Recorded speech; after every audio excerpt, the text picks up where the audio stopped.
Mas, Naka, perguntas técnicas. A Apple está fazendo isso porque ela se interessa pelo meu bem-estar? Em uma briga de gigantes, dois porta-aviões atômicos vão se enfrentar. Eu tenho o meu caiaque lá no meio. O que eu posso fazer? Já que a gente está falando de propaganda e marketing, funciona em termos de marketing nos dias de hoje dizer nós estamos muito preocupados com sua privacidade, olha, é um direito fundamental. Até porque, calma, a gente vai responder essa pergunta, mas eu queria responder essa pergunta com o que o Tim Cook falou. Antes, olha só, a gente perguntou para os nossos seguidores lá no Instagram se eles se preocupam com o compartilhamento dos dados pessoais na internet.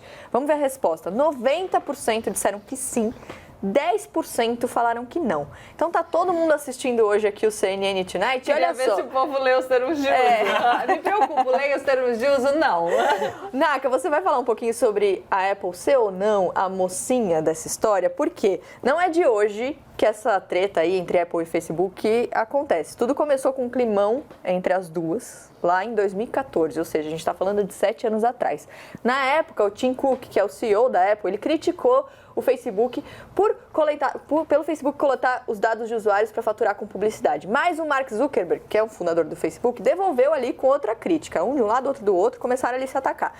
Ele atacou dizendo que os produtos da Apple são muito caros. E aí, ao longo do tempo, essa troca de farpas acabou virando esse duelo de gigantes que a gente está falando e chegou nesse capítulo atual, que é a Apple divulgando essa atualização no sistema dos aparelhos que impede os aplicativos de compartilharem sem permissão os dados dos usuários com outras companhias.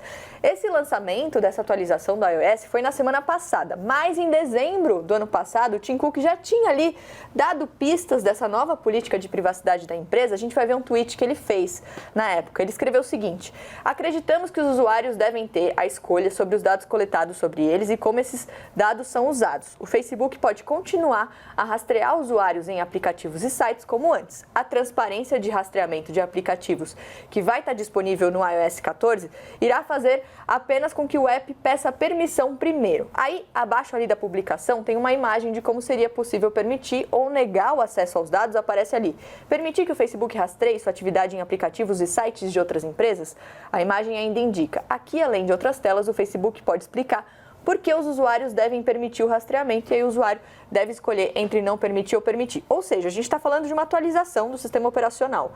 Podia ser só uma atualização, mas ele colocou uma mídia em cima disso. Então, claro, respondendo à pergunta aqui, tem esse lado do marketing que é importante, né, Naka? Muito, porque a Apple acaba tomando a dianteira de uma discussão que já está rolando há muito tempo entre os especialistas na Europa, nos Estados Unidos, sobre a nossa privacidade. E aí tem uma outra coisa interessante. Os especialistas dizem que sem a possibilidade de ter receitas com esse tipo de publicidade, que é muito lucrativa para as empresas que produzem aplicativos, por exemplo, muitos desses aplicativos vão ter que ser ou pagos ou ter assinatura. E quando isso é feito, quando você compra um aplicativo ou assina um aplicativo pela Apple, pela Store lá, pela loja da Apple Store, a Apple recebe 25, 30, 35% daquele dinheiro. Então a catraca passa a ser colocada em outro lugar, né? Então a Apple passa a receber mais pela venda e manutenção dos aplicativos do que com os nossos dados, por exemplo, de rastreamento ou de utilização daquele hardware. Você muda só o foco dessa discussão. E a Apple tem mudado de só hardware, né, o aparelhinho, para software também, Sim. Trabalhado nessas questões dos aplicativos. E essa é, inclusive, a fala do Zuckerberg.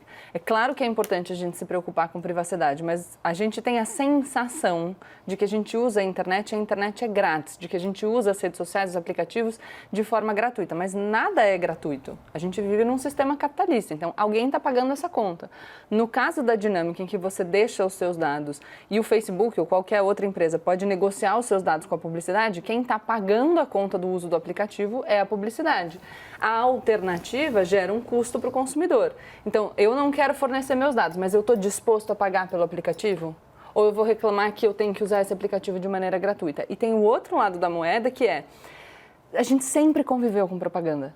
A televisão tem anúncio. A revista tem anúncio. Só que antes era muito caro. Quem que tem dinheiro para anunciar na televisão? Porque eu preciso de uma agência de publicidade para fazer um anúncio criativo. para alcançar todo mundo. E aí, então, eu consegui encontrar o meu público a partir do todo mundo. Quando o Facebook permite que você direcione, o anúncio fica mais barato, se eu abro um novo negócio durante a pandemia para fazer cookie e vender, eu consigo direcionar para as pessoas que eu quero atingir. Então, também tem um impacto nos pequenos negócios. Esse é inclusive um argumento do próprio Facebook, Sim. né? De que a receita desses pequenos negócios vai cair, porque teoricamente as pessoas não vão ter acesso a esses dados para direcionar essa publicidade. Então a Apple está me protegendo e o Facebook está protegendo o pequeno empreendedor, é isso? Não, são, É são narrativas e que no fim das contas a gente vai ver que é uma briga de poucas empresas. Sim. Que formam um oligopólio, que controlam todos os dados disponíveis, que são as gigantes de tecnologia, e que tem controle não só sobre os dados que estão sendo manipulados, a gente precisa inclusive discutir sobre como essas decisões têm que ser supranacionais, porque só nos estados não vai dar certo, mas que controlam o que pode ser dito nas redes. Recentemente a gente teve o banimento do ex-presidente dos Estados Unidos do Twitter. Eu não sou uma fã do Donald Trump, vocês sabem, mas a questão é, uma pessoa, dona de uma plataforma, consegue dizer quem vai ou não participar da discussão política nos Estados Unidos. A gente precisa se preocupar.